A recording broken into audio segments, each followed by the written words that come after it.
Hi, my name's Lauren. I'm going to share the work with you, at least the work that I've done.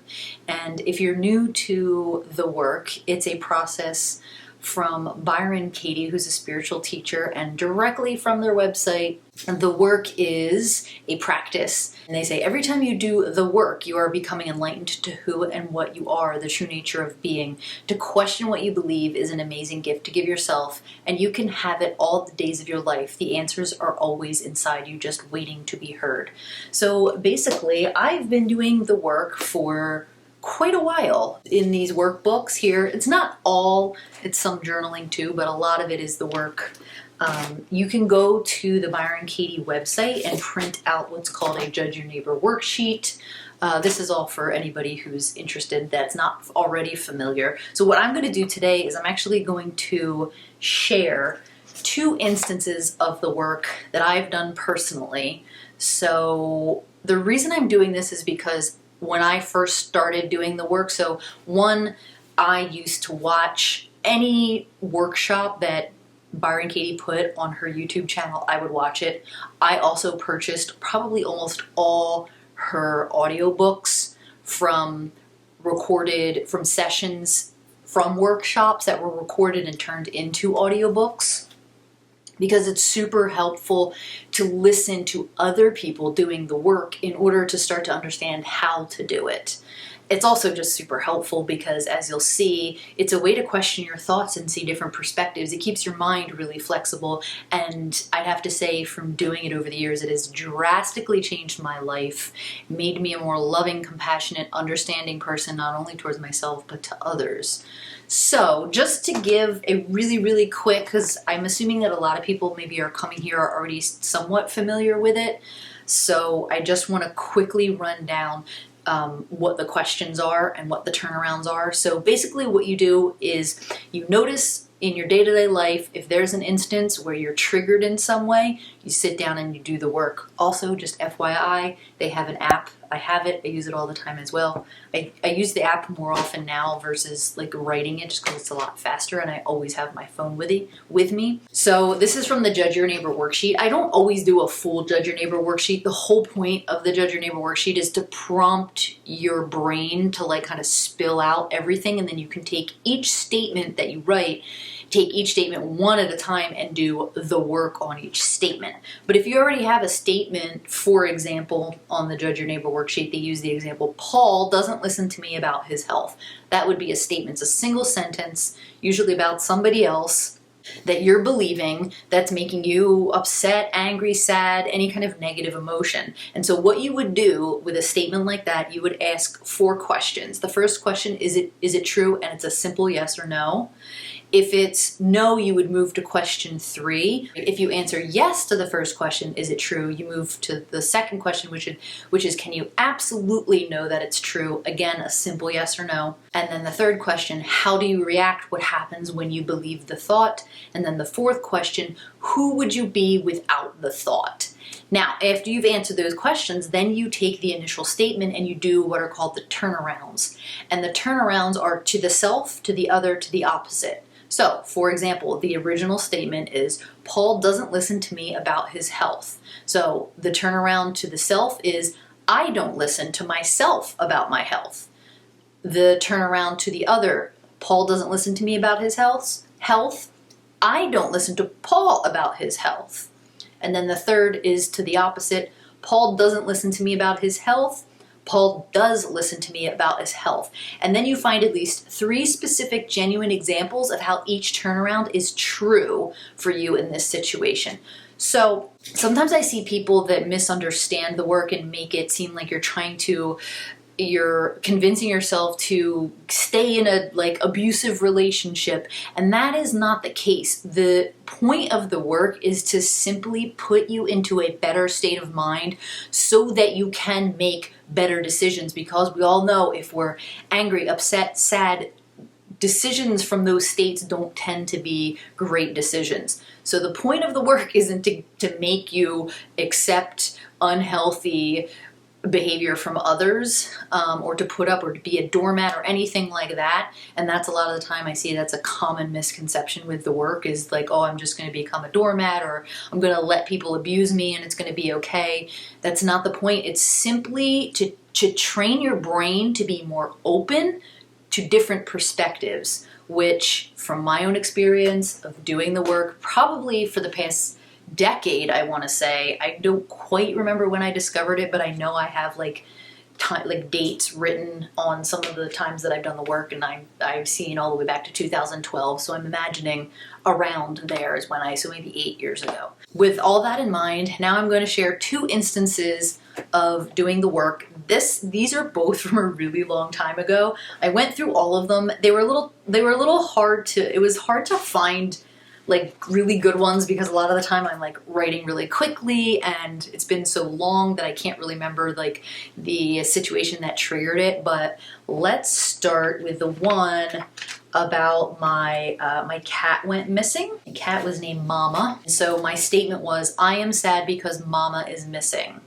And so then I just shortened it to make it easier. Sometimes there's like an art or a skill to finding the right statement. Again, watching other people do the work, listening to other people do the work helps with that. So that's mainly why I'm sharing this. So I shortened the statement to Mama is missing. First question, is it true? Immediately I said no. Can't quite remember now how my mind jumped to no, but I did. So I skipped to the second question, which is, can you absolutely know that it's so third question, how do I feel when I believe that thought that Mama is missing? I feel sad, helpless, and empty. Who would I be without that thought? I would be at peace, grounded, and accepting. The turnaround for that is the opposite. I can't really do too many turnarounds because it's usually if you're talking about a person, so like Paul doesn't listen to me about his health, you would be able to do more of the turnarounds because of how it's phrased and it involves another person. So in this case, to me, that just felt like there was one turnaround, which is the opposite, which is Mama is not missing or Mama is here. That's true. So 3 examples of why that turnaround is true is because she lives on through Baby Kitty, which a super clever cat name, and Batman, who were from one of her litters, and I kept 2 of them, so those were her babies. So I still had them and she's part of them. Another reason why she is not missing, she could very well be around and we just don't know where she is. That ended up not being the case.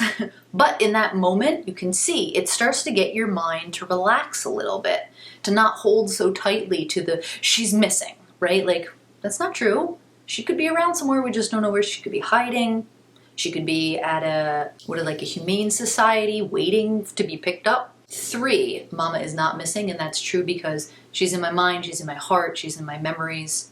And the 3rd is she's in photos and she's in videos. And I'm sure, like, sometimes it feels really good once you start that momentum of proving to yourself that the turnaround is true. You could keep going. They do recommend doing at least 3 examples of why a turnaround is true, but sometimes I will do a turnaround and the very first thing that I see, the very first reason why I see it's true just really hits me, and that's kind of what you're looking for is like, the turnarounds are the best part because it makes you go, oh, like Paul doesn't listen to me about his health, I don't listen to me about my health, and you're like, oof, that's true too. That's just as true, if not truer.